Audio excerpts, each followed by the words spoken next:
Hi guys, AzureAce here, and I'm back again with another installment to my Dragon Ball Super episode discussion series. In the last episode it started a small quote-unquote filler arc that looks set to bring the great filler that has been in Super so far back with its great comedy in preparation for the series' Future Trunks arc. In the last episode we witnessed an epic match between Goku and Monaka, however it turned out to be Beerus in a Monaka costume. The fight did eventually end in a stalemate, however we come to episode 43, Goku's ki is out of control, lots of trouble taking care of Pan.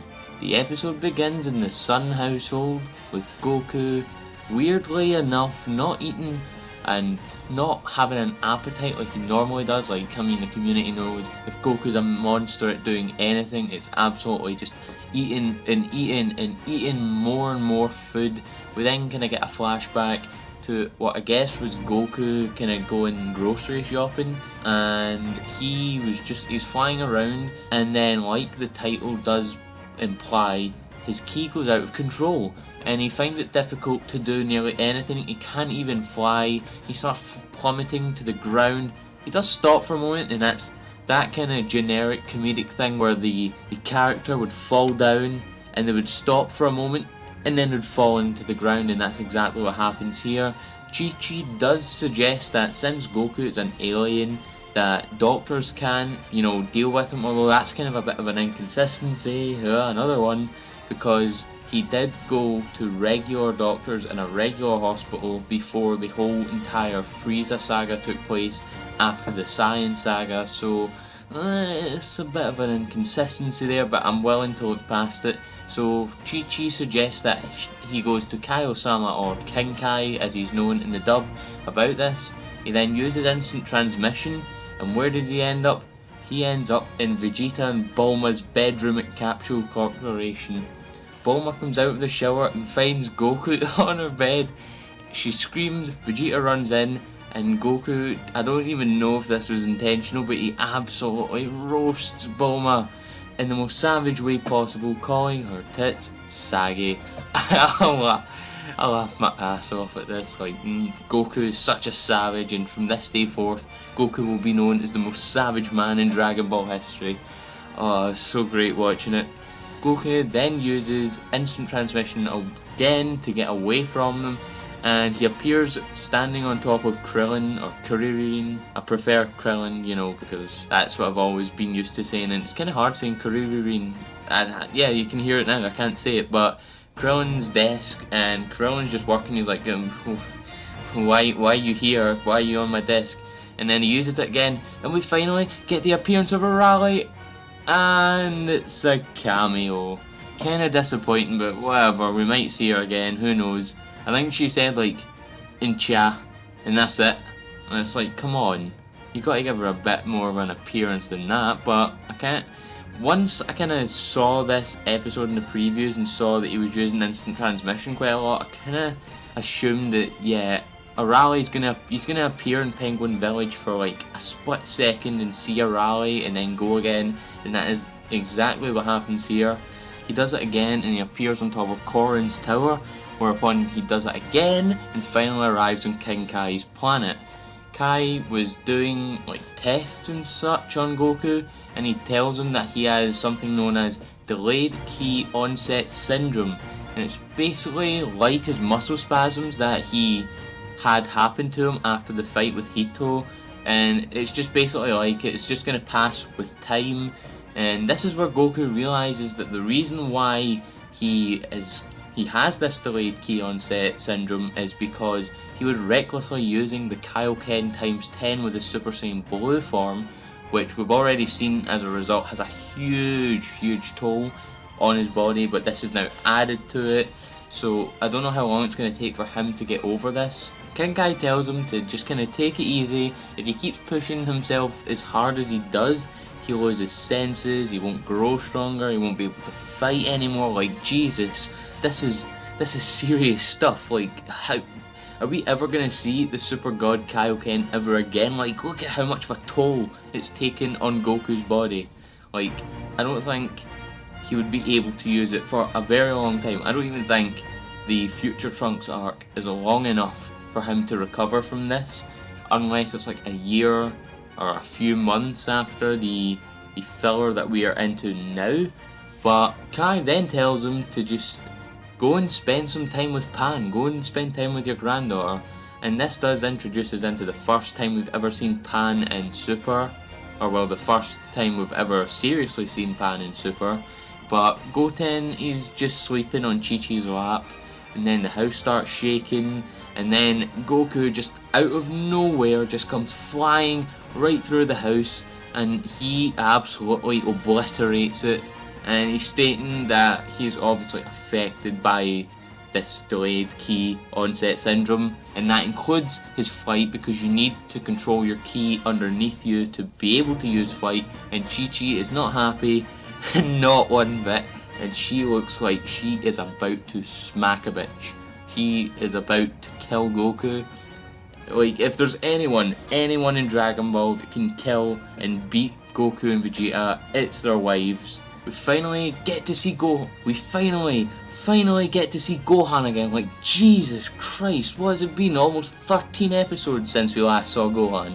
I think the last time we saw Gohan was episode 30, I believe. I think that's the episode where they were gathering everyone for the tournament. But Jesus, man, but we finally get to see Gohan again, and it has been exactly 13 episodes since we last seen him. And he and Videl are at some sort of like dinner conference. He's still at a conference with like two people. Presumably one of them is an employer of Gohan, and he then gets a call from Goku saying that he's going to be staying at his place for a while. Gohan is actually now the assistant, or is trying to apply for the assistant to be a university teacher, or trying to be the assistant of a university teacher. But you'll see something later on in the video, I'm not going to mention it now. But we also get to see the Pilaf gang again, and they're plotting something. They are plotting something which you're going to see also later in this video. We then switch back to Goku, Goten, Chi-Chi, Pan and Piccolo back in Gohan's house, and Piccolo just starts listing everything that Pan needs, like what she eats, what she likes to do, things that she likes doing. I mean, Namekians might reproduce asexually, but damn, Piccolo is a better dad than Goku has ever been. He was basically Gohan's father figure from the Saiyan saga up until like the Cell saga, and well, not really Goten, but Goku was dead for like the majority of Goten's child upbringing.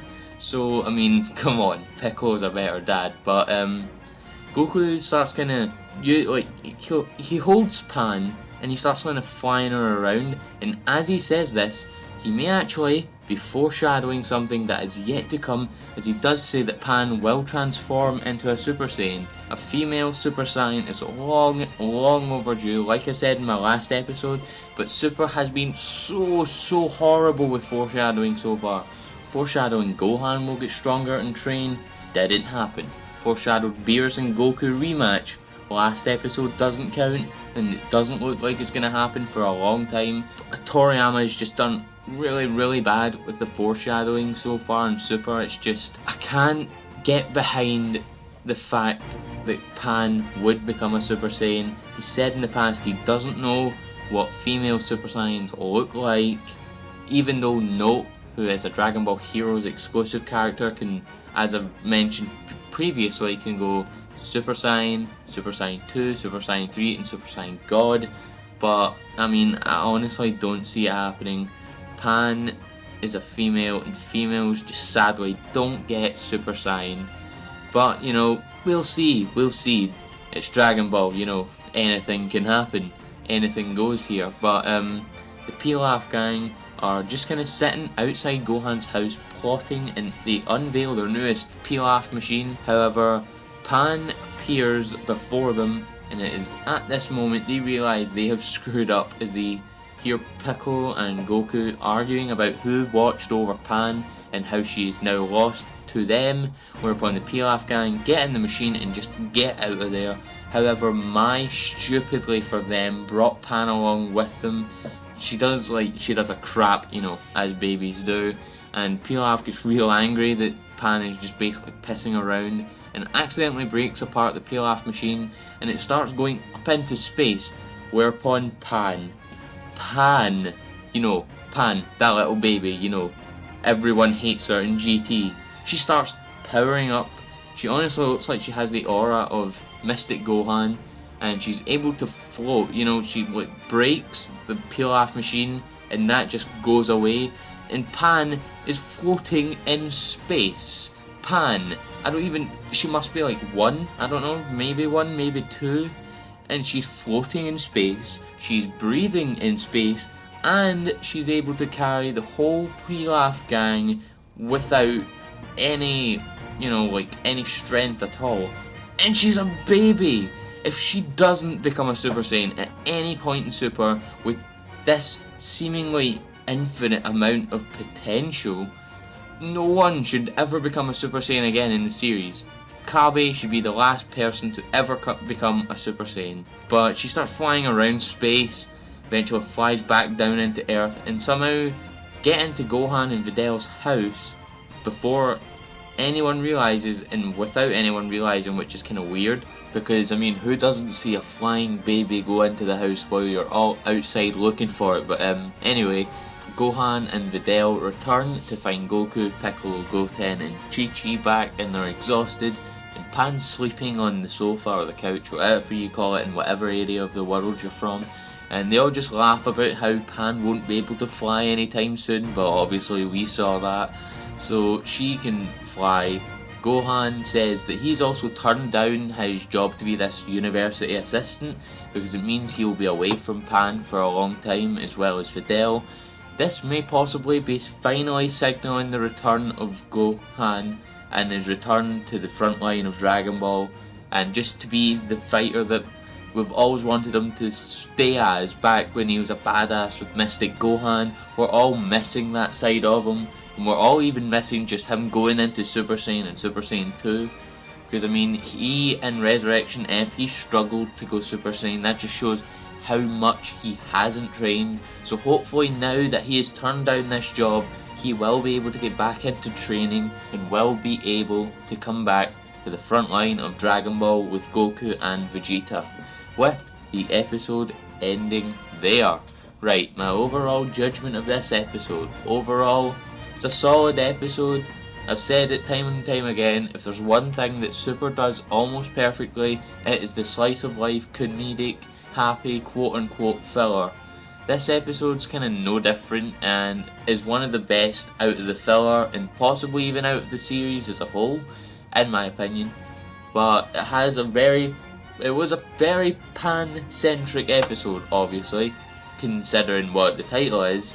And it's really nice because we haven't seen any of Pan yet in Super, and to get her in our kind of own episode and we finally be able to see her, it's interesting to see that quote from Goku as well about her being a Super Saiyan. But as we've seen before, Toriyama usually doesn't follow up on the plot points he foreshadows. It's happened so many times in Super. As I've said before, it's happened with Gohan going to training, hopefully being in the tournament, he doesn't do it. You know, it's bad to just hope for these things at this point because he never follows up on the plot points he does foreshadow. What I say is to myself, hope for the best but expect the worst. That's my mentality for this. But it was also nice to see the return of Gohan, even though it's just a slice of life and it's not action based, we don't get to see him fight, but he was out for almost an entire arc worth of episodes, so I'm interested to see how the rest of this quote unquote mini arc pans out. No pun intended there. But with the overall judgment out of the way, it's time to get into the previews with episode 44 entitled The Seal of Planet Potafu, The Secret of the Unleashed Superhuman Water. And right off the bat, it's great because instead of Goku narrating the previews, it's little Goten narrating the previews. As we get into the previews, we get told right away by Goten he and Kid Trunks get stuck in the back of Monaka's van, like the leak said, and they are taken to Planet Potafu by Monaka. They find this weird old guy. However, this is something that's kind of interesting in the previews. he looks as though he can change into Goku, but it really looks that way. The way the previews are shot and framed, it looks like he transforms into Goku. I don't know if he does actually do that, however it really does look like that. We will wait and see how that plays out when we get there, but another possibility for the Goku parts of this preview is maybe Goku is learning a new attacking technique. It's shown in this picture, but it's kind of weird. It looks like a one-handed final flash, if I'm being totally honest, but if you watch the previews, it looks like a more rapid fire kind of key attack, but I really don't know. This preview is kind of weird. It's not really framed in a way that makes any sense at all, so we're just gonna have to wait till next week and see how this episode plays out, because I really don't know how this preview looks. It just doesn't really make any sense, to be honest, but nevertheless, if you guys like this video, please leave a like, comment your thoughts. Do you like this episode, and do you think Pan will be able to become a Super Saiyan later in Super? Do you like these filler or quote-unquote filler episodes in Super? Share this amongst your friends and subscribe to join the Azure Army today. Thank you.